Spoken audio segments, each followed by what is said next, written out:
हाय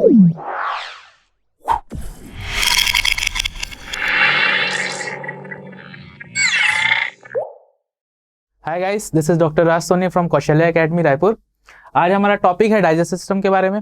इस टॉपिक में हम लोग देखेंगे एग्जैक्टली कि अगर देखा जाए कि फिजियोलॉजी का जो पहला यूनिट है, पहला चैप्टर है, वो डाइजेस्टिव सिस्टम के ऊपर है। एग्जैक्टली डाइजेस्टिव सिस्टम में हमको पढ़ना क्या है और क्यों पढ़ना है। डाइजेस्टिव सिस्टम सबसे बेसिक है तुम्हारा। क्यों? क्योंकि हमको एनर्जी का जो रिक्वायरमेंट है, उस एनर्जी के लिए हमको रेस्पिरेटरी फूड चाहिए या फिर फ्यूल चाहिए, रेस्पिरेटरी फ्यूल्स, उसी को बर्न करके एनर्जी बनती है हमारी बॉडी में। तो वो फूड कौन कौन से हो सकते हैं? तुम जनरली खाते हो या पीते हो, क्या क्या खाते हो? पानी, शुगर, कार्बोहाइड्रेट, फैट और प्रोटीन, वाटर, मिनरल्स, अलग अलग। तो कुछ लोग का डाउट होता है, जैसे कि देखा जाए कि हम लोग क्या क्या खाते हैं। तो एक होता है वाटर, ठीक है, फिर एक कार्ब, फिर एक प्रोटीन, फिर एक फैट, ठीक है, मिनरल्स, फिर एक विटामिन, ठीक है। बहुत लोग का डाउट होता है उसमें, कई लोग को ये लगता है कि वाटर में से एनर्जी मिलती है। ऐसा नहीं है। एनर्जी प्रोड्यूस करने वाले या एनर्जी प्रोवाइड करने वाले हमारे पास सिर्फ तीन एलिमेंट्स हैं, ये तीन प्रोडक्ट्स हैं। एक कार्बोहाइड्रेट, एक प्रोटीन और एक फैट।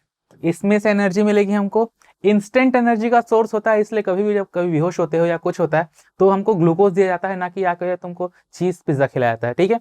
तो ये इंस्टेंट एनर्जी का सोर्स है। फिर सबसे ज्यादा अगर एनर्जी किसी से मिलती है तो वो कौन है भाई? हमारा फैट है। पर ये हमारी बॉडी में इसको डाइजेस्ट करने में टाइम लगता है, इसको सिंपल फॉर्म में तोड़ना, फिर इसको बर्न करना, बहुत टाइम टेकिंग प्रोसेस है, इसलिए इसका डाइजेशन सबसे लेट होता है और सबसे लेट में इससे एनर्जी बनती है। फिर प्रोटीन इंटरमीडिएट है। मतलब अगर मैं बात करूं एनर्जी के टर्म में कि सबसे ज्यादा एनर्जी किससे मिलती है, तो सबसे पहला है फैट, फैट के बाद प्रोटीन, प्रोटीन के बाद हमारे पास कार्बोहाइड्रेट। अगर मैं बात करूं सीक्वेंस की कि सबसे ज्यादा जल्दी एनर्जी किसमें से मिलेगी हमको, तो उसका सीक्वेंस हो जाएगा कार्बोहाइड्रेट, सबसे ज्यादा जल्दी एनर्जी मिलेगी, जल्दी नॉट ज्यादा, ठीक है। उसके बाद प्रोटीन, उसके बाद फैट। इतनी बात क्लियर है। फिर बात आती है वाटर। भाई जब वाटर से कोई एनर्जी मिलती ही नहीं है तो हम लोग वाटर का इंटेक करते क्यों हैं? कभी सोच के देखे हो? सीधी सी बात है भाई, जब हमको वाटर से कोई एनर्जी मिलनी नहीं तो हम वाटर ले क्यों रहे हैं? क्योंकि वाटर हमारे बॉडी का एक एक कंपोनेंट में आके रखा हुआ है। हमारी बॉडी का एक ड्राई वेट अलग होता है और एक वेट वेट अलग होता है, ठीक है। तो ड्राई वेट, वेट वेट का मतलब ये है कि हमारा जो बचपन से पढ़ते हैं ना, human body is made of 70% of water, ठीक है। तो हमारे बॉडी का जो 70% वाटर बोलते हैं, वो पानी है कहाँ? अंदर क्या कोई बिस्लेरी का टंकी थोड़ी लगा हुआ है कि यहाँ पे ऐसे बिस्लेरी की एक बॉटल, यहाँ एक बिस्लेरी की बॉटल अंदर है, अंदर खाली पेट में पूरा पानी भरा हुआ है। ऐसा होता है क्या? नहीं होता ऐसा। तो फिर हमारी जो एक सेल्स हैं उसमें पानी का बहुत ज्यादा कंटेंट है, 70%। बाकी उसमें जो सॉलिड पार्टिकल है वो सब रहेंगे। सब जितने भी हमारे बॉडी का मीडियम है, जितनी भी रिएक्शंस हो रही हैं, सबको एक मीडियम की जरूरत है। तो वो मीडियम कौन प्रोवाइड करा रहा है? वो मीडियम प्रोवाइड करा रहा है हमको वाटर। इतना बात क्लियर है सभी को? नेक्स्ट बात करते हैं मिनरल्स और विटामिन की। भाई मिनरल्स और विटामिन लेने का पर्पस ये नहीं है कि हमको उससे एनर्जी मिलेगी। मिनरल्स और विटामिन लेने का पर्पस ये है कि जो विटामिन है और मिनरल्स है वो इस स्पेसिफिक रिएक्शन को प्रमोट करते हैं, उसमें हेल्प करेंगे। इनके बिना वो रिएक्शन नहीं होगी या कोई प्रोडक्ट नहीं बनेगा। अगर बॉडी में कोई एंजाइम बनाना है तो इसकी जरूरत पड़ सकती है। बॉडी में कोई प्रोडक्ट बनाना है या किसी प्रोडक्ट को तोड़ना है, एनर्जी बनानी है, एनर्जी को स्टोर करना है, तो हर एक स्टेप में किसी ना किसी एंजाइम की या किसी मिनरल की जरूरत पड़ती है, ठीक है। तो वो कौन है भाई? वो ये हैं। तो इनसे भी हमको एनर्जी नहीं मिल रही, हमको एनर्जी सिर्फ इन तीन चीजों से मिलती है। क्लियर है बात? चलो देखते हैं। तो डाइजेस्ट सिस्टम होता है जो हमारा, मेनली अगर बात करूं मैं ह्यूमंस के बारे में बात करते हैं हम लोग, ठीक है। ह्यूमन होलोजोइक टाइप का ऑर्गेनिज्म है, मतलब खाने को निगल के खाता है, ठीक है। हम निगल के चबाते हैं, सीधी सी बात है। तो ह्यूमन में जो डाइजेस्टिव सिस्टम है वो मिल के बना हुआ है एलिमेंट्री कैनाल से। अब एलिमेंट्री कैनाल क्या है भाई? एलिमेंट्री कैनाल को हम लोग बोलते हैं GIT, या इसी को फूड कैनाल भी बोल सकते हो। एलिमेंट्री कैनाल मतलब हमारे ओरल कैविटी, जो माउथ से लेकर के एनस, जहाँ से कहते हैं स्टूल पास होता है, उस वहां तक की जो पूरी लंबी सी ट्यूब है उसको हम बोलते हैं एलिमेंट्री कैनाल या डाइजेस्टिव कैनाल या GIT। GIT का फुल फॉर्म होता है गैस्ट्रो इंटेस्टाइनल ट्रैक्ट। क्लियर है इतनी बात सभी को? गैस्ट्रो मीन्स ये जो स्टमक वाला पार्ट है वो, इंटेस्टाइन मतलब इंटेस्टाइन वाला पार्ट। इतना बात सभी को क्लियर है? ठीक है। The human digestive system consist of alimentary canal and the associated glands. अब भाई ग्लैंड्स मतलब कि, अब सीधी सी बात है, इतने सारे फूड को डाइजेस्ट करना है, इतना कॉम्प्लेक्स फूड को डाइजेस्ट करना है। अच्छा मैं बार बार डाइजेशन डाइजेशन बोल रहा हूँ, उसका मतलब क्या होता है? डाइजेशन का सीधा सा मीनिंग है किसी भी कॉम्प्लेक्स फूड को सिंपल एब्जॉर्बेबल फॉर्म में कन्वर्ट करने की प्रोसेस को हम बोलते हैं डाइजेशन। सिंपल फॉर्म बोल के मैं रुक सकता था, पर मैंने एब्जॉर्बेबल पे ज़्यादा थोड़ा सा फोर्स दिया। एब्जॉर्बेबल बोलने का मतलब भाई हम जो फूड डाइजेस्ट करेंगे उसको ब्लड एब्जॉर्ब करके पूरे बॉडी में फैलाएगा, तभी तो उसका मतलब है। तुम डाइजेस्ट करके पेट में रख लोगे तो कोई फायदा है क्या? डाइजेस्ट करके स्मॉल इंटेस्टाइन में रख लोगे, कोई फायदा है क्या? नहीं। अगर हम कार्बोहाइड्रेट खा रहे हैं, रोटी खा रहे हैं, तो रोटी मुंह में चबाते ही हमको एनर्जी नहीं मिल जाती है। रोटी खाने के बाद वो सिंपल फॉर्म में टूटता है, वो स्टार्च से कन्वर्ट होता है ग्लूकोज में। उस ग्लूकोज को हमारा ब्लड एब्जॉर्ब करेगा और बॉडी के हर जगह पहुंचाएगा ताकि हमको एनर्जी मिल सके। क्लियर है इतनी बात सभी को? ठीक है। तो अब इतना कॉम्प्लेक्स प्रोसेस है, तो उसको डाइजेस्ट करने के लिए, उस चीज़ को प्रोसेस करने के लिए हमको बहुत सारे फैक्टर्स की जरूरत है, एंजाइम की जरूरत है, उस खाने को आगे पहुंचाना है। ये सभी चीज़ बहुत ज़्यादा कॉम्प्लेक्स होती है, तो उनको हेल्प करने के लिए हमारे पास क्या है? ग्लैंड्स हैं। अब ग्लैंड भी कौन सा है ग्लैंड? एंडोक्राइन या एक्सोक्राइन? देखते हैं। एंडोक्राइन ग्लैंड ऐसे ग्लैंड होते हैं जिसमें हमारे पास डक्ट है, जो अपना सिक्रीशन किसी डक्ट के थ्रू स्पेसिफिक लोकेशन पे सिक्रीट करते हैं। और exocrine gland, sorry I am so sorry, endocrine gland ऐसे ग्लैंड होते हैं जिसमें डक्ट नहीं होता और वो अपना सिक्रीशन ब्लड के थ्रू पूरे बॉडी में सर्कुलेट करते हैं।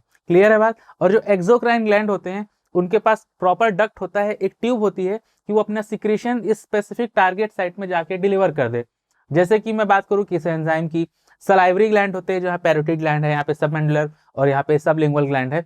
वो अपना सिक्रीशन सलाइवा के फॉर्म में कहाँ सिक्रीट कर रहे हैं? लोकेशन पे, जहाँ पे साइट में उसकी जरूरत है। क्लियर है बात? तो इन दोनों में हमारे डाइजेस्टिव सिस्टम में मेनली जो फंक्शन होता है वो एक्सोक्राइन का है। एंडोक्राइन ग्लैंड छोटे छोटे कुछ माइनर ग्लैंड है जिनकी हेल्प ली जाती है, पर मेजर फंक्शन किसका है हमारे पास भाई? एक्सोक्राइन ग्लैंड का। क्लियर है इतनी बात सभी को? चलो आगे बढ़ते हैं। एलिमेंट्री कैनाल कंसिस्ट ऑफ, अब देखो क्या क्या चीज होती है। अगर मैं इसमें बात करूं, देखो एलिमेंट्री कैनाल में सबसे पहले होता है हमारे पास क्या? माउथ। ठीक है। माउथ के बाद, माउथ सिर्फ और सिर्फ एक ओपनिंग है, याद रखना। वो हमारा जो ओरल कैविटी है उसकी ओपनिंग को हम माउथ बोलते हैं भाई, कोई स्ट्रक्चर नहीं माउथ। ये भी लिप्स से गार्डेड है हमारा ओरल कैविटी, ये बंद कर दिया तो माउथ क्लोज हो गया, खोल दिया तो माउथ ओपन हो गया। तो माउथ कोई स्ट्रक्चर नहीं, सिर्फ एक ओपनिंग है। क्लियर है? माउथ के बाद हमारे पास स्ट्रक्चर आएगा क्या? Oral cavity. ठीक है। ओरल कैविटी के बाद हमारे पास स्ट्रक्चर क्या आएगा भाई? फेरिंग्स। ठीक है, सॉरी, फेरिंग्स के बाद हमारे पास कौन सा स्ट्रक्चर आएगा? अच्छा सॉरी, स्पेल, ओके,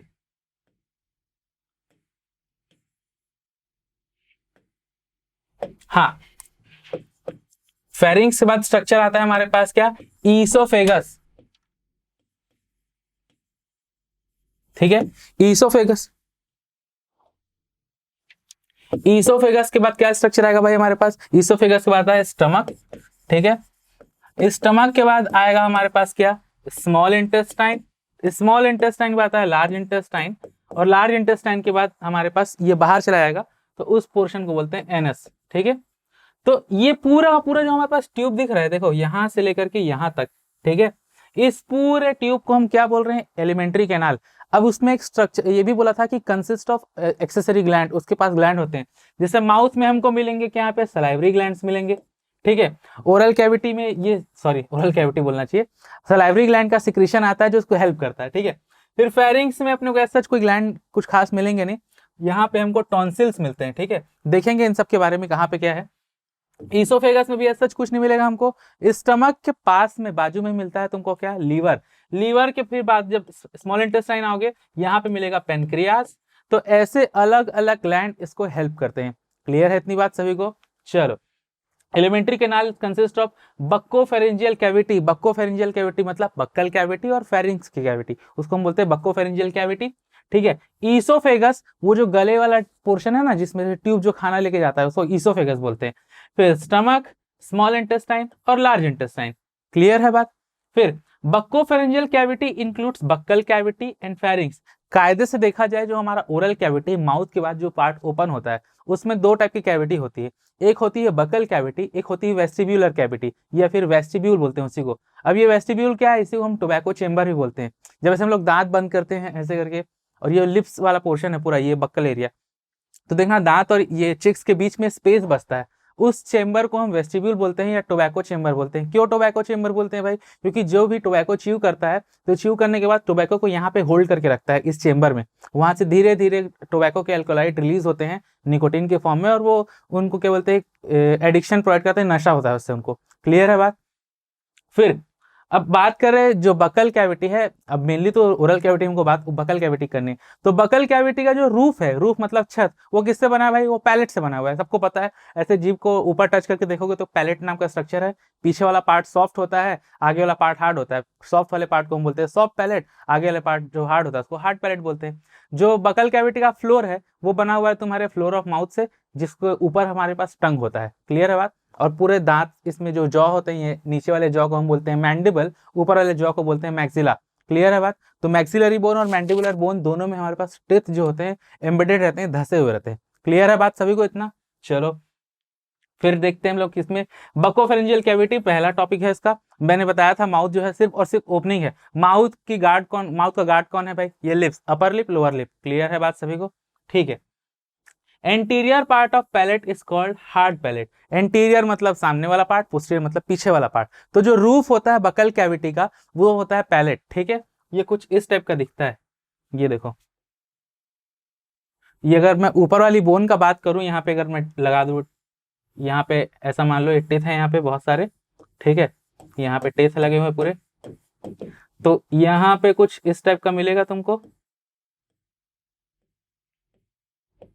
ठीक है, ये वाला पोर्शन जो होता है वो हार्ड होता है। ठीक है, अपने टंग बोल रहा मैंने, अपने उंगली से ऊपर छू के देखोगे तो थोड़ा सा रफ रफ स्ट्रक्चर दिखेगा। जो कार्निवोरस एनिमल होते हैं जैसे डॉग हो गए, कैट हो गए, शेर हो गए, ये सब का जब मुंह खुला देखोगे तो ऊपर वाला ये जो हिस्सा होता है जो हमारे में थोड़ा इसमें रफ पोर्शन है, उनमें बहुत ज्यादा प्रोमिनेंट होता है। वो क्यों? क्योंकि ये इसका पर्पस क्या है कि जब हम खाना खाते हैं तो खाना स्लाइड ना हो। हमारे पास तो भाई हाथ है, हम खाने को हाथ से डाल के खा सकते हैं, पर डॉग और कैट अपने हाथ से खाना थोड़ी खाते हैं, वो लोग को मुंह से पकड़ना पड़ता है खाने को। तो खाना फिसल के बाहर ना गिरे उसके लिए ये वाला पोर्शन है जो फ्रिक्शन प्रोवाइड कराता है खाने को। क्लियर है बात? इसलिए इतना वो ऐसे ऐसे करके आगे खाने को खींचते हैं। क्यों? क्योंकि ये वाला पोर्शन जो है इसको फ्रिक्शन प्रोवाइड कराएगा तो खाना यहाँ से बाहर गिरेगा नहीं। तो इस पोर्शन को हम क्या बोलते हैं? हार्ड पैलेट, बोन वाला हिस्सा। ठीक है, और इसको बोलते हैं पैलेटाइन रोगे। क्लियर है इतनी बात? और ये वाला पोर्शन जो इसके बाद बनता है, इतना हिस्सा पूरा, वो देखना थोड़ा सॉफ्ट सॉफ्ट सा होता है, उसको हम बोलते हैं सॉफ्ट पैलेट। क्लियर है बात? और यहाँ पे एक छोटी सी से घंटी जैसे लटकी रहती है। ठीक है, यहाँ पे दिख जाएगा डायग्राम में, देखो ये वाला पोर्शन। तो इस घंटी जैसे स्ट्रक्चर जो छोटा सा लटका हुआ है ना, हैंग स्ट्रक्चर, उसको बोलते हैं यूव्यूला। क्लियर है बात? अब यूव्यूला का फंक्शन क्या है खुद सोच के देखो। तुम सांस ले रहे हो और खाना खा रहे हो, ठीक है, तो ये भी तो हो सकता है जब तुम खाने को निगलो तो भाई ये ओरल कैविटी यहाँ से अंदर जा रही है और यहाँ पर से पीछे में ही तुम्हारे पास नेजल कैविटी भी है, मतलब नाक की कैविटी भी है। तो जब तुम खाना निगल रहे होगे, हो सकता है खाना तुम्हारा ऊपर नाक से बाहर आ जाए, क्योंकि कभी कभी ऐसा होता है कि पानी पी रहे हैं और जोर से हंस रहे हैं, या मैगी खा रहे हैं, या चावल खा रहे हैं, हंसी आई खांसी आई, तो वो चावल का दाना या पानी नाक से बाहर आ जाता है। ठीक है, तो उस चीज को प्रिवेंट करने के लिए होता है ये वाला स्ट्रक्चर, ये यूव्यूला। जब भी हम खाने को निगलते हैं तो ये क्या करता है, जो नेजल कैविटी है उसको जाके बंद कर देगा। तो ये ट्यूब है, उसको अगर बंद कर देगा तो खाना क्या ऊपर वापस आ सकता है, क्या नाक से बाहर नहीं आ सकता। क्लियर है बात? तो चलो, it has muscular ridges called palatine रोगे। वही मैंने जो बोला, जो कार्निवोरस में ज्यादा प्रोमिनेंट होता है। सब अपना छू के देख भी सकते हैं, ऐसे उंगली अगर देखोगे या टंग से भी टच करके देखोगे तो ऐसे रिजेस बने होंगे। ठीक है, these are highly developed in carnivore, मतलब जो मांस खाते हैं, मांसाहारी जानवर होते हैं, उनमें बहुत ज्यादा डेवलप होता है। पोस्टीरियर पार्ट जो पैलेट है उसको हम बोलते हैं सॉफ्ट पैलेट। अभी मैंने बताया सॉफ्ट पैलेट और हार्ड पैलेट क्या क्या है। सामने वाला पार्ट हार्ड पैलेट, पीछे वाला पार्ट सॉफ्ट पैलेट। ठीक है, इसमें फ्लैशी लोब होता है जिसको यूविला बोलते हैं। ये देख लो, ये वाला स्ट्रक्चर यूविला। ठीक है, it closes internal nostril during swallowing. जब खाना निगलते हैं तो नेजल कैविटी, नॉस्ट्रिल का जो इंटरनल वाला चेंबर है या ओपनिंग है उसको जाके बंद करता है। क्लियर है? तभी जैसे बताया मैंने आपको। ठीक है, नेक्स्ट देखते हैं हम लोग क्या, टंग के बारे में। ठीक है, टंग क्या है भाई? सबको पता है हमारे बॉडी में जो सबसे ज्यादा मूवमेंट करने वाला अगर कोई मसल है तो वो टंग है या ऑर्गन है। भाई टंग क्या है? दिन भर हमको कंटिन्यूअसली बोलना है, कुछ खाना है, चबाना है, टंग का मूवमेंट हमेशा होता रहता है। ये फुल्ली मस्कुलर ऑर्गन है, उसके ऊपर टिश्यू की मतलब एपिथेलियल की लेयर होती है। देखना हमेशा मूवमेंट करता रहता है, कुछ बोलो चाहे बैठे रहो। अगर कुछ नहीं कर रहे, नॉर्मली बैठे भी हो तो टंग एक ना एक बार पूरे माउथ में घुमा लेते हैं लोग। क्लियर है बात? तो सीधी सी बात है, सबसे ज्यादा मूवमेंट इसी में होता है। ठीक है, नेक्स्ट, ये जो टंग है उसको हम एक्सेसरी डाइजेस्टिव ऑर्गन भी बोल रहे हैं। क्यों एक्सेसरी डाइजेस्टिव ऑर्गन बोल रहे हैं? क्योंकि इसके बहुत सारे फंक्शन हैं। ये सिर्फ और सिर्फ टेस्ट के काम नहीं आता है। कुछ लोगों को लगता है सर वो तो सिर्फ टेस्ट आता है, तो और क्या टंग का फंक्शन है? किसी को चिढ़ाने में ऐसे जीभ निकाल के? नहीं, ये फंक्शन नहीं है। टंग का मेन फंक्शन क्या है तुम्हारा? पहला तो टेस्ट परसेप्शन, कि अलग अलग टाइप के जो तुम्हारे टेस्ट हैं वो उसमें आता है। फिर टंग में जो टच रिसेप्टर है या टेम्परेचर रिसेप्टर है वो भी टंग के पास प्रेजेंट है। खाना गर्म है कि ठंडा है उससे तुमको पता चलेगा। प्लस जो टंग होता है वो खाने की मिक्सिंग कराता है, सलाइवा के साथ फूड का मिक्सचर कराएगा। एक बात सोच के देखो, रोटी खा रहे हो, ठीक है, और सब्जी खा रहे हो या नॉर्मल कुछ भी खा रहे हो, ड्राई चीज कोई खा रहे हो, अगर बॉडी में सलाइवा नहीं आता या सलाइवा आ रहा है और उसकी मिक्सिंग नहीं होगी, तो क्या उस ड्राई फूड को बॉडी के अंदर ले जाया जा सकता है? क्या नहीं लेके जा सकते। क्यों? क्योंकि फ्रिक्शन होगा और बॉडी के इंटरनल ऑर्गन हो सकते हैं उसमें डैमेज हो जाए। क्लियर है बात? ठीक है, चलो। तो tongue is accessory digestive organ composed of skeletal muscle. Skeletal muscle है इसलिए हम उसको अपने हिसाब से कंट्रोल कर सकते हैं। टंग का मूवमेंट अपने हिसाब से हम लोग कर सकते हैं कि नहीं भाई? कि इसी का टंग ऐसा तो नहीं कि अपने हिसाब से घूमता फिरता रहता है। हमारा टंग हमारे मूवमेंट के हिसाब से है क्योंकि स्केलेटल मसल है। अब स्केलेटल मसल बोल दिए मतलब कहीं ना कहीं इसका कोई बोन होगा अटैचमेंट साइड, ठीक है। तो एक हाइड बोन नाम की बोन है जो टंग को अटैच करके रखते हैं अपने साथ। क्लियर है बात? ठीक है। फिर together with its associated muscle it forms floor of oral cavity. इसमें जो मसल है उनको अगर हम लोग साथ में देखा जाए, टंग जो है ओरल कैविटी का फ्लोर बनाती है, फ्लोर ऑफ माउथ बनाती है। क्लियर है इतनी बात? चलो, तो जो ओरल कैविटी का जो फ्लोर था वो कौन बना रहा था भाई? वो बना रहा था हमारे पास टंग। ठीक है, तो जो टंग है अगर उसको देखा जाए, कायदे से देखोगे, अपना ही टंग को देखना, तो बीच से देखना एक सेप्टम डिवाइडेड है। सेप्टम डिवाइडेड मतलब टंग का ये वाला पार्ट और ये वाला पार्ट एग्जैक्ट सिमेट्रिकल ऑर्डर में डिवाइडेड है। ठीक है, ये बीच में एक फिशर जैसा स्ट्रक्चर है, मतलब दरार जैसा। ठीक है, tongue is divided into symmetrical lateral half by a median septum. Clear है बात? जो एक्सटेंड होता है पूरे की पूरी इसकी लेंथ में। ठीक है, और ये जो टंग है वो कहाँ पे अटैच है? Hyoid bone. मैंने भी बोला था थोड़ी देर पहले, हायोइड बोन में अटैच है। तो देख लो टंग का स्ट्रक्चर। यहाँ पे हमको मिलते हैं पैलेटाइन टॉन्सिल्स, दिख रहे हैं भाई सबको? ये वाला हिस्सा पूरा का पूरा पूरा क्या है? Lingual tonsil. लिंगुअल टॉन्सिल मतलब टंग में जो प्रेजेंट है वाले टॉन्सिल्स। ठीक है, यहाँ पे लेटरल साइड में मुंह खोल के देखोगे तो ऐसे पिलर्स बने हुए हैं। यहाँ पे देख लेते हो डायग्राम में, ये वाले पोर्शन दिख रहा है, ये वाला, यहाँ पे मिलता है हमको पैलेटाइन टॉन्सिल। ठीक है, टंग के पीछे वाले पोर्शन पे ये वाला हिस्सा क्या है? लिंगुअल टॉन्सिल का। और ये वाला पोर्शन है क्या? इपीग्लॉटिस। इपीग्लॉटिस बोलने का क्या मतलब है भाई? एक सोच के देखो, एक है हमारे पास एयर ट्यूब, ठीक है, ये वाला है एयर का ट्यूब जिसको हम लोग ट्रैकिया बोलते हैं, और ये वाला क्या है हमारे पास? ये हमारा फूड पाइप जिसको हम ईसोफेगस बोलते हैं। ठीक है, तो इसकी ओपनिंग को हम लोग बोलते हैं ग्लॉटिस। ठीक है, इसकी ओपनिंग को हम बोलते हैं गलेट। तो एक चीज सोच के देखो, जब भी तुम खाना खाओगे दोनों ओपनिंग तो यहाँ पे खुली हुई है, तो जब खाना निगलते रहोगे तो हो सकता है कि खाना निगलते निगलते यहाँ जाने के बदले ये क्या था हमारे पास? ट्रैकिया, या इसी को फूड पाइप बोल रहे हैं, सॉरी एयर पाइप बोल रहे हैं, और ये हमारे पास फूड पाइप है जिसको हम ईसोफेगस बोल रहे हैं। तो खाना जब भी हम निगलेंगे तो हो सकता है निगलते निगलते गलेट, जनरली गलेट में जाता है, मतलब कि ईसोफेगस में जाता है, पर ये भी तो हो सकता है कि ग्लॉटिस में चला जाए। और भाई खाना अगर लंग्स में चला जाएगा तो कंटिन्यूसली खांसी आने लगेगी, और हो सकता है अंदर चला जाए तो फिर डैमेज करे लंग्स को। ठीक है, तो इस फिनोमिना को प्रिवेंट करने के लिए कि ये वाला झंझट ना हो, टंग के पास एक स्ट्रक्चर है, इसको क्या बोलते हैं हम? इपीग्लॉटिस। ग्लॉटिस के ऊपर कवर करने वाले स्ट्रक्चर को बोलते हैं इपीग्लॉटिस। क्लियर है बात? तो जब भी हम खाने को निगलते हैं तो ये ग्लॉटिस के ऊपर ऐसे ढक्कन कवर हो जाता है, तो अब खाना के यहाँ अंदर जा पाएगा क्या?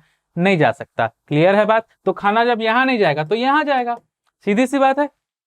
ठीक है, चलो, तो ये सब बात हुई भाई हमारे पास टंग के ओपनिंग क्लोजिंग क्या है, यहाँ पे किसको कवर कर रहा है। ठीक है, नेक्स्ट देखते हैं लिंगुअल फ्रीनम। एक टर्म आता है लिंगुअल फ्रीनम का, कहीं पे भी वर्ड फ्रीन्यूलम या फ्रीनम है, ऐसा याद रखना, म्यूकस का एक फोल्ड होता है जो किसी स्ट्रक्चर को बाइंड करके रखता है। ठीक है, हमारी बॉडी में बहुत जगह फ्रीनम है, तो ये जो फ्रीनम है वो क्या करता है? देखो टंग के नीचे ऐसा स्ट्रक्चर मिलता है कि नहीं, ये वाला हिस्सा, तो ये क्या कर रहा है? टंग के मूवमेंट को रिस्ट्रिक्ट करके रखता है। मतलब भाई ये भी तो हो सकता है कि तुम कभी जोर से मुंह खोले हो, बड़ा मुंह खोले, टंग पीछे पलट के ब्लॉक कर दिया, और ये बहुत क्या बोलते हैं, डेंजरस कंडीशन है। खुद सोच के देखो, तुम्हारा अगर टंग फॉल बैक हो गया पीछे, ठीक है, अगर ये फ्रीनम नहीं होता उस केस में, अगर फ्रीनम नहीं होता तो टंग हो सकता है पीछे फॉल बैक कर जाता, और फॉल बैक करने पे जो हमारा एयर कैविटी है उसको ब्लॉक कर देता, फिर उस टंग को तुम कैसे निकालते बाहर? सांस रुकती, डेथ हो सकती थी तुरंत। क्लियर है बात? तो उस चीज को प्रिवेंट करने के लिए ये क्या हमारे पास? फ्रीनम है, लिंगुअल फ्रीनम। क्लियर है बात? तो लिंगुअल फ्रीनम क्या होता है? म्यूकस का एक फोल्ड होता है, ठीक है, जो टंग के जस्ट नीचे, और उसके मूवमेंट को रेस्ट्रिक्ट करता है। ठीक है, कुछ कुछ केसेस में क्या होता है, इसका जो फ्रेन्युलम है उसका अटैचमेंट ज्यादा हो जाता है। If person has lingual frenulum abnormally short और रिजिड, ठीक है, तो उसको हम लोग बोलते हैं एनकाइलोग्लाइसिया या फिर टंग टाई। अब किसी का अगर वो म्यूकस फोल्ड है थोड़ा हार्ड है या साइज में बड़ा है, तो उस केस में क्या होगा, टंग जुड़ा रह जाएगा, वो उसकी मूवमेंट टंग की ठीक से हो पाएगी क्या, नहीं हो पाएगी। जब टंग की मूवमेंट ठीक से नहीं हो पाएगी तो प्रॉपर वो बात कर पाएगा क्या, तोतलाएगा, ठीक है। मैं ऐसे करके, भाई सीधी सी बात है, तुमको मोस्टली बोलने के लिए टंग का जरूरत पड़ता है कि नहीं, टंग फूड की मिक्सिंग कराता है, टंग तुमको बोलने में हेल्प कराता है, ठीक है, टंग टेस्ट रिसेप्टर में हेल्प कर रहा है, तो ठीक से फूड की मिक्सिंग भी नहीं हो पाएगी, तुम बोलने में भी प्रॉपर नहीं रहोगे, सिर्फ एक टेस्ट रिसेप्टर वाला काम ढंग से कर पाएगा। क्लियर है बात। तो एनकाइलोग्लॉसिया कंडीशन को हम लोग बोलते हैं टंग टाई, ठीक है, उस केस में तुम्हारा टंग टाइट हो गया है, बंध गया है, तो प्रॉपर मूव नहीं कर सकता। क्लियर है बात इस चीज को, ठीक है। नेक्स्ट है टंग का, अगर मैं हिस्टोलॉजी देखूं कि टंग बना किससे, तो upper surface and lateral surface of tongue are covered with papilla. Upper और लेटरल क्या है भाई, सीधी सी बात है, ये टंग है पूरा मसल से बना हुआ है। अब मसल को खुला ऐसे एक्सपोज तो रख नहीं सकते, तो हमारे बॉडी में हर स्ट्रक्चर के ऊपर एक एपिथेलियम की कवर लगी हुई है, ठीक है, तो वो कवर है। अब वो एपिथेलियम भी ऐसा खुला थोड़ी होगा, एपिथेलियम के ऊपर पेपिले होते हैं जो टेस्ट रिसेप्टर का काम करेंगे या उसका सरफेस एरिया बढ़ाते हैं। क्लियर है बात। Projection of lamina propria covered with stratified squamous epithelium. Squamous epithelium या फिर फ्लैट सेल्स होते हैं कुछ इस टाइप के, ये ऐसे टाइल्स जैसे सेल रहेंगे, ठीक है। अब भाई फ्लैट सेल्स है बोलने का मतलब क्या है, ये एक के ऊपर एक नहीं है, जैसे टाइल्स होती है ना पतले पतले, कुछ इसका ऐसा होता है, ठीक है, ये सेल का लेंथ इतना ही रहेगा, ठीक है, ये फ्लैट सेल्स है तुम्हारे पास। अगर यही थोड़ा हाइट में बढ़ जाए, इस साइज में आ जाए, तो उसको हम क्यूबॉइडल सेल बोलते हैं। अगर इसका हाइट और बढ़ जाए, और बढ़ जाए बोलने का मतलब कुछ इस तरह से बढ़ जाए, ठीक है, तो इनको हम कॉलमनर सेल बोलते हैं, ठीक है। तो हम इसकी बात कर रहे हैं स्क्वैमस एपिथेलियम। स्क्वैमस एपिथेलियम मतलब कि फ्लैट सेल्स, तो इसके पास है स्ट्रेटिफाइड स्क्वैमस एपिथेलियम। स्ट्रेटिफाइड बोलने का मतलब मल्टीपल लेयर होगी, मल्टीपल लेयर मतलब इसके ऊपर एक और होगा, ठीक है, इसके ऊपर एक और होगा, तो ऐसे मल्टीपल लेयर मिलेगी हमको किसकी, इसकी स्क्वैमस एपिथेलियम की। क्लियर है बात, ठीक है। क्यों मल्टीपल लेयर है भाई, सीधी सी बात है, खुद सोच के देखो, टंग में कंटिन्यूसली फूड आ रहा है, ठीक है, फ्रिक्शन कंटिन्यूसली हो रहा है, इधर से उधर फूड को मिक्स कर रहा है, ठीक है, हम लोग हॉट फूड भी खा रहे हैं, कोल्ड फूड भी खा रहे हैं, तो डैमेज कंटिन्यूसली होता रहेगा इस टंग के सेल्स को, तो ऊपर की सेल अगर डैमेज होती जाएगी, नीचे से नई सेल बनती रहेगी। क्लियर है बात, इसलिए स्ट्रेटिफाइड स्क्वैमस एपिथेलियम है। क्लियर है इतनी बात, चलो। फिर बहुत सारे जो पेपिले होते हैं उसमें टेस्ट बर्ड्स होते हैं। टेस्ट बर्ड्स मतलब कि टेस्ट बर्ड ऐसे स्ट्रक्चर जो टेस्ट को रिसीव करते हैं। क्लियर है बात। तो यहाँ पे गस्टेशन होता है, गस्टेशन टेस्ट के लिए यूज करते हैं टर्म, ऑल्फैक्शन स्मेल के लिए करते हैं, वैसे गस्टेशन ऑडिटरी सुनने के लिए, ऑल्फैक्शन इसके लिए, और ऑप्टिकल देखने के लिए। क्लियर है बात। तो कुछ मैक्सिमम पेपिले जो है उसमें टेस्ट बर्ड हैं, पर कुछ पेपिले में टेस्ट बर्ड नहीं होते, पर उसमें टेस्ट बर्ड नहीं है तो क्या उसका कोई काम नहीं है सरफेस एरिया बढ़ाना, दूसरा टेक्टाइल सेंसेशन करना कि कुछ टच हो रहा है उसमें से, प्लस टेम्परेचर का सेंसेशन करना। क्लियर है बात। Some papillae lack taste buds but they contain receptor of touch and increase friction between tongue and food. Clear है बात, ठीक है। Lingual glands in lamina propria of tongue secrete both mucus and watery serous fluid that contain enzyme। अब देखो हम लोग बोले थे अलग अलग ग्लैंड होते हैं, तो मेनली जो सलाइवरी ग्लैंड है वो मेजर सलाइवरी ग्लैंड तो तीन है, सिर्फ तीन पेयर, पैरोटिड, सब मैंडिबुलर और सब लिंगुअल, टंग के नीचे, ये तीन जो है मेजर सलाइवरी ग्लैंड है, पर उसके अलावा भी छोटे छोटे बहुत सारे माइनर सलाइवरी ग्लैंड है, वो ये है। क्लियर है बात, देख लेते हैं। फिर टंग के पैपिला, अभी बोला था पैपिला के बारे में, पैपिला कुछ नहीं है, प्रोजेक्शन निकला हुआ है टंग से छोटा छोटा, अगर कभी ध्यान से देखोगे तो टंग में से ऐसा कुछ प्रोजेक्शन निकला रहेगा छोटा छोटा आउटग्रोथ जैसा, ठीक है, उसको हम टंग पैपिला बोलते हैं। तो सबसे बड़े साइज के जो पैपिले होते हैं उनको हम बोलते हैं सर्कमवैलेंट पैपिले, ठीक है, 12 तो 12 से 13 नंबर होता है इसका, ऐसे यहाँ पे रहेंगे अरेंज ऐसे करके, इन्वर्टेड वी शेप में रहते हैं ये, ठीक है, तो form a inverted V shape at the back of tongue. Each of these papilla houses 100 to 300 taste bud, मतलब कि एक एक पेपिला है उसके पास 100 से 300 टेस्ट बर्ड्स होते हैं। क्लियर है बात। नेक्स्ट है fungi form papilla. Fungi form papilla बोलने का मतलब इसका शेप फंगस जैसा होगा, ठीक है, फंगस मतलब क्लब शेप, कुछ इस टाइप का, ठीक है, इस टाइप का इसका शेप होगा। Mushroom shape elevation scattered over entire surface of tongue that contain about 5 taste bud, ठीक है, ये लगभग पूरे टंग में स्कैटर्ड है, फैले हुए हैं, ठीक है, ये साइज में इससे थोड़े से छोटे हैं। फिर आते हैं फोलिएट पैपिले। फोलिएट पैपिले मतलब लीफ लाइक स्ट्रक्चर रहेगा इसका, ठीक है, लोकेटेड इन स्मॉल ट्रेंचेस। ये देखो यहाँ पे लेटरल मार्जिन में थोड़े से ट्रेंच बनते हैं ना, ट्रेंच मतलब छोटे छोटे दरारे, ठीक है, यहाँ पे प्रेजेंट रहेंगे। क्लियर है बात। इसमें जो टेस्ट बड होते हैं मोस्टली वो चाइल्डहुड के बाद ही डिजेनरेट हो जाते हैं, मतलब कि जब बच्चे छोटे हैं उसके बाद उसके टेस्ट बड लगभग खत्म हो जाते हैं, ठीक है। लास्ट में आता है हमारे पास फिलीफॉर्म पेपिला, जो सबसे छोटे हैं साइज में और नंबर सबसे ज्यादा है इनका, ठीक है, और इनके पास कोई भी हमारे पास टेस्ट बड नहीं है, पर टेक्टाइल रिसेप्टर है, मतलब टच के लिए रिसेप्टर होता है। क्लियर है बात, इतनी बात क्लियर है सभी को, ठीक है। तो ये इसका काम क्या होगा, फ्रिक्शन बढ़ाएंगे, सरफेस एरिया बढ़ा देंगे, ठीक है।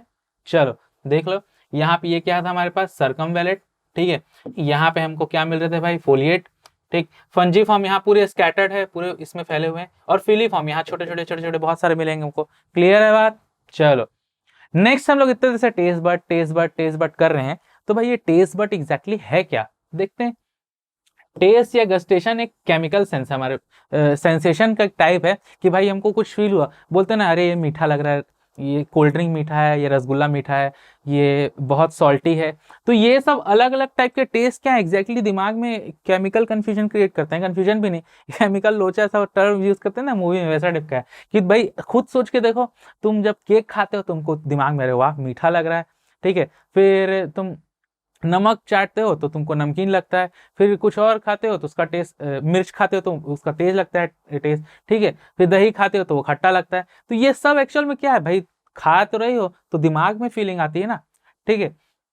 तो हमारे पास बेसिकली पहले सिर्फ 4 टाइप के हुआ करते थे, अभी रिसेंटली जापानीज लोगों ने एक नया टाइप का टेस्ट खोजा है जिसको हम बोलते हैं उमामी, ठीक है। उमामी, इसी को सेवरी टेस्ट ही बोलते हैं, या फिर थोड़ा सा ऐसा टेस्ट जो मीठा नहीं है, सॉल्टी है, स्पाइसी है, थोड़ा सा मीठी जैसा टेस्ट। मीठी मतलब कि जो नॉनवेज फूड खाते हैं ना, नॉनवेज का जो थोड़ा टेस्ट होता है ना, बेक करने के बाद थोड़ा सा पकने के बाद जो टेस्ट आता है, वैसा टाइप का एक टेस्ट होता है जिसको हम लोग मीठी टेस्ट बोलते हैं या सेवरी टेस्ट बोलते हैं। क्लियर है इतनी बात, ठीक है। तो हमारे पास 5 टाइप के टोटल टेस्ट सेंसेशन है, कौन कौन से, सार, थोड़ा सा खट्टा लगेगा, ठीक है, स्वीट मीठा लगेगा, सबको पता है, मोस्टली लोग को मीठा पसंद होता है, मेरे को नहीं पसंद है पर, ठीक है, बिटर थोड़ा सा कड़वा टेस्ट लगेगा, और एक सॉल्टी और एक उमामी बता दिया था मैंने अभी, ठीक है। ये इसके बारे में जापानीज लोग खोजे हैं इसको।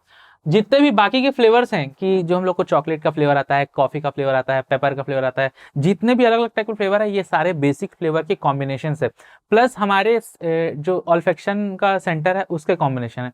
ऑल्फेक्शन सेंटर मतलब देखना, बहुत सारे जो फूड होते हैं उसका इन्हेंसमेंट या जो फूड का टेस्ट ज्यादा हमको स्मेल के साथ आता है।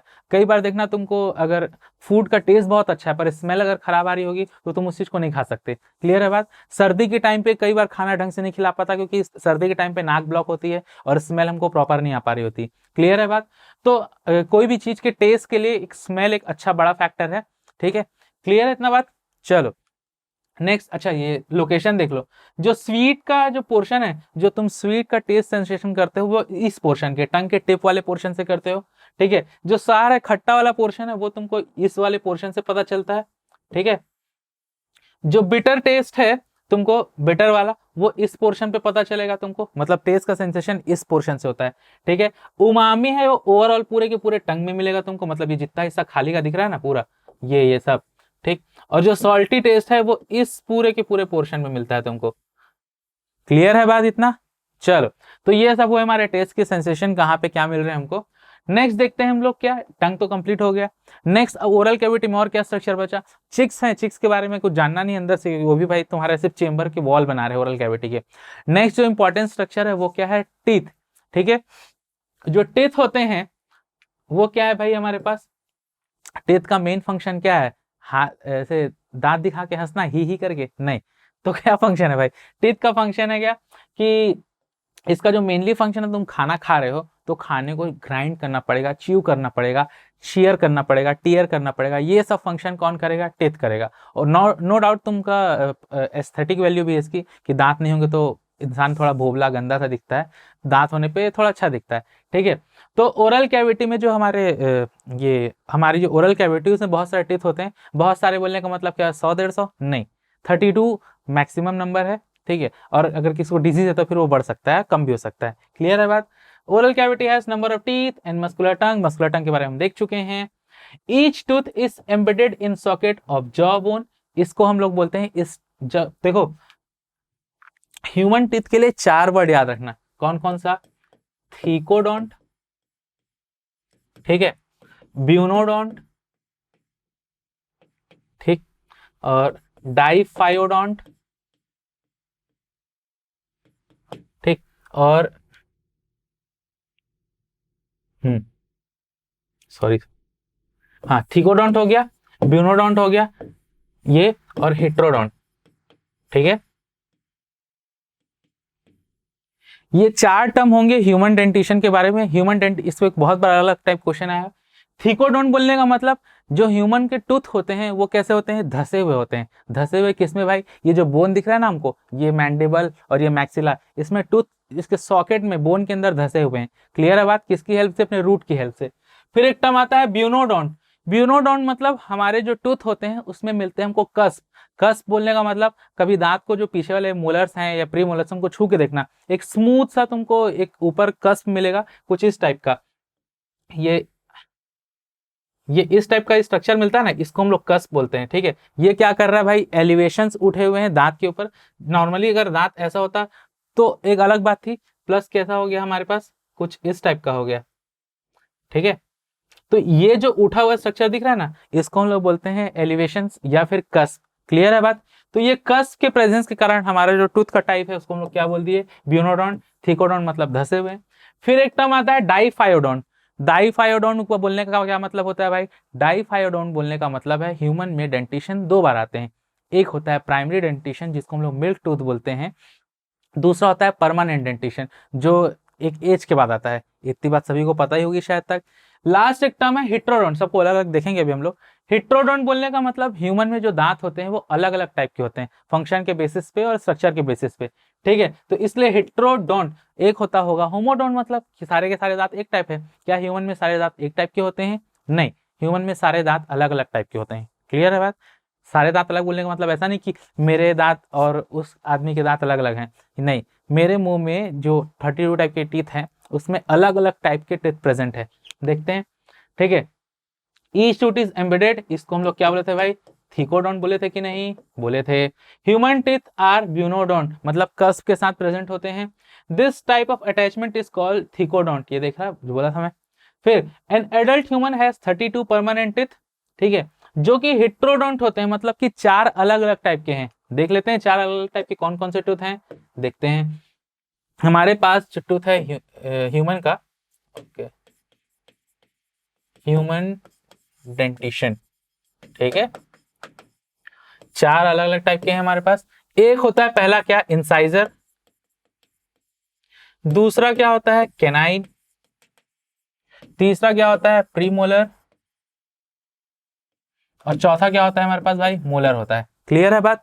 तो जो इंसाइजर है, सामने के जो दांत निकले ना, जो खरगोश के बड़े से दांत होते हैं, हमारे सामने वाले बड़े दांत है, इसको इंसाइजर बोलते हैं। इसका काम क्या है? इसका काम चाबने के होते, चाबने, काटने। जैसे कभी मोस्टली इसका यूज ऐसे सार्कास्टिक वे में बोल रहा हूँ, लड़कियां यूज करती किसी को काटने में, डिफेंस मैकेनिज्म के फॉर्म में।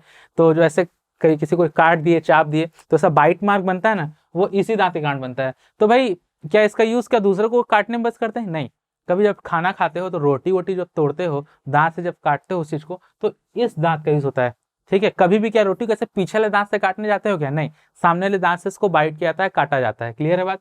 फिर कैनाइन का फंक्शन, कैनाइन का फंक्शन क्या है भाई? शेयरिंग एंड टीयरिंग में इसका यूज करते हैं। शेयरिंग एंड टीयरिंग बोलने का मतलब क्या? किसी भी चीज को फाड़ना है, चीरना है, तो उसमें इसका यूज करेंगे। तो भाई रोटी को जब काट रहे हो इंसाइजर से, तो फिर इसका क्या यूज है भाई? जब हम मीट खाएंगे, नॉनवेज जो इंसान खाएगा, उसके लिए इसका यूज है। कैनाइन हमारे में बहुत ज्यादा अंडर डेवलप्ड है। जो कभी देखना कुत्ते, बिल्ली या शेर या बाघ, इनके में अगर देखोगे तो उनके कैनाइन बहुत शार्प निकले होते हैं, ठीक है। पर हमारे कैनाइन उनसे कंपेरेटिवली बहुत कम शार्प है, क्योंकि अब हम तो कुक्ड मीट खाते हैं ना, वो लोग तो कच्चा खा रहे थे, उनको फाड़ना पड़ रहा है। हमको क्या है, हम लोग मीट को जो है अपने नॉनवेज को या मांस को पका के खाते हैं। पकाने से ऑलरेडी वो सॉफ्ट हो जाता है, तो ये नॉर्मल कैनाइन से भी कट जाएगा। क्लियर है बात? फिर आते हैं प्री मोलर और मोलर, मतलब पीछे की जो दांत है। ये प्री मोलर और जो मोलर होते हैं, इनमें ग्राइंडिंग का फंक्शन होता है। ग्राइंडिंग मतलब फूड को तुम तोड़ लिए, छोटे टुकड़ों में फाड़ लिए, अब उसको चबा के छोटे फॉर्म में पीसना भी तो है। क्लियर है बात। तो इस टाइप का जो डाइजेशन है उसको मैकेनिकल डाइजेशन बोलते हैं। क्लियर है इतनी बात। तो ये हो गया भाई ह्यूमन की डेंटिशन जो हेट्रोडोन टाइप का होता है। ठीक है, नेक्स्ट बात करते हैं किसकी, इंसाइजर, कैनाइन, प्रीमोलर और मोलर हो गए हमको।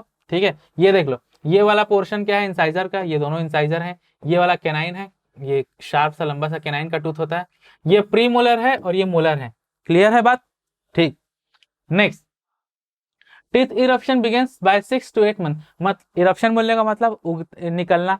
जो बच्चों के इनिशियल स्टेज में अगर देखोगे दांत 6 महीने से 8 महीने में बीच निकल जाते हैं, मोस्टली 6 महीने में मिल जाएंगे तुमको। सामने छोटे छोटे क्यूट से 2 दांत आते हैं और पीछे के दांत आते हैं। क्लियर है बात।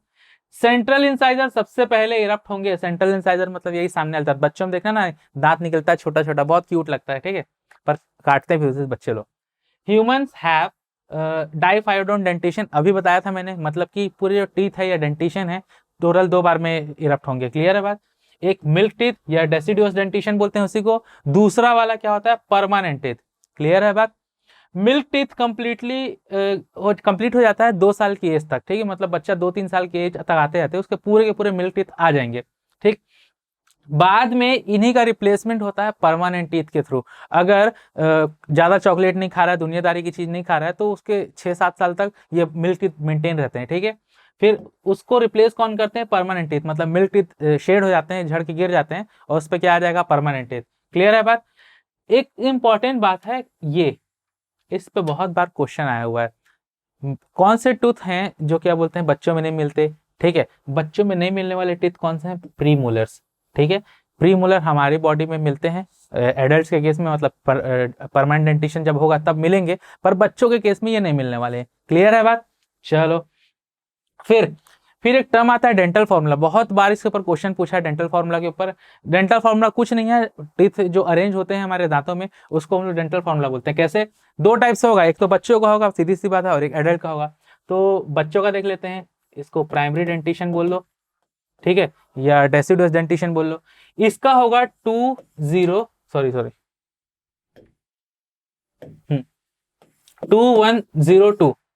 ठीक है, 2102। ठीक, कितने हो गए, कैलकुलेट करके देख लो। यहाँ पे 2, 1 और 2, ये हो गया कितने हमारे पास, 5। ये भी हो गया कितने, 5। ठीक है, ये कैसा बताता है हमको, एक साइड का, मतलब कि ये तुम्हारा अगर ओरल कैविटी की मैं बात करूं, जैसे इधर हम लोग डायग्राम देखे थे, ये एक साइड के हाफ की हम लोग बात कर रहे हैं। ठीक है, तो एक साइड में यहाँ पे अपर जॉ की बात कर रहा हूं मैं। जैसे कि अगर मैं बात करूं मैंडिबल की, ये हो गया मैक्सिला। ठीक है, और ये हो गया मैंडिबल। ठीक है, तो बच्चों में एक साइड में इधर टोटल 2 इंसाइजर होंगे, ये हो गया आई 2/2, कैनाइन 1/1, प्रीमोलर अभी बताया था मैंने नहीं होते उनमें इसलिए 0, और मोलर हो जाएंगे 2/2। मतलब कि उनमें एक साइड में अगर बात करूं तो 2 इंसाइजर मिलेंगे, एक सेंट्रल इंसाइजर एक लेटरल इंसाइजर, ऊपर 2 नीचे 2। एक कैनाइन मिलेगा, एक ऊपर एक नीचे। प्रीमोलर होगा 0-0 ऊपर नीचे, और मोलर होंगे 2-2। क्लियर है बात। ये बहुत ईजी है, क्वेश्चन इस पर बहुत बार पूछा हुआ है। पर अगर मैं बात करूं परमानेंट डेंटिशन की, परमानेंट डेंटिशन में क्या होता है, dental formula 2123।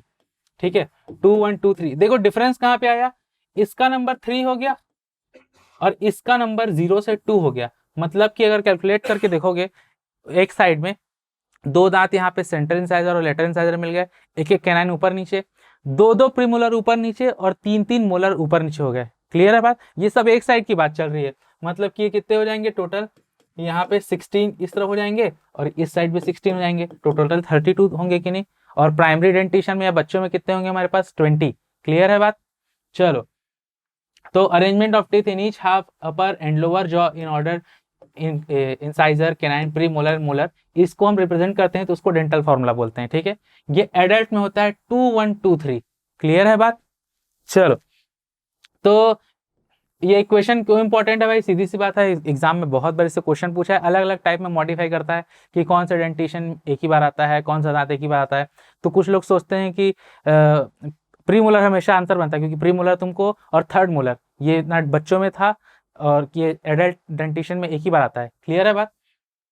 The hard chewing surface of teeth made up of enamel, जो मैं कस बोला था ना, कोई भी टूथ का जो कवरिंग होता है उसको हम बोलते हैं इनेमल।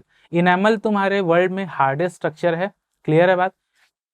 तो इनेमल है, इसको बनाता कौन है भाई? इनेमल को बनाने वाले स्ट्रक्चर है हमारे पास अमीलोब्लास्ट सेल्स। क्लियर है बात? ये देख लो dental formula, 2 incisor, 1 canine, 2 premolar और 1 मोलर, सॉरी 3 मोलर, 2 1 2 3। एक साइड अपर देख लिए, सेम लोअर पे 2 1 2 3 होगा। क्लियर है बात? तो ये सीक्वेंस होता है हमारे पास किसका? डेंटल फॉर्मूला का। ठीक है, यहाँ पे बना हुआ है। चलो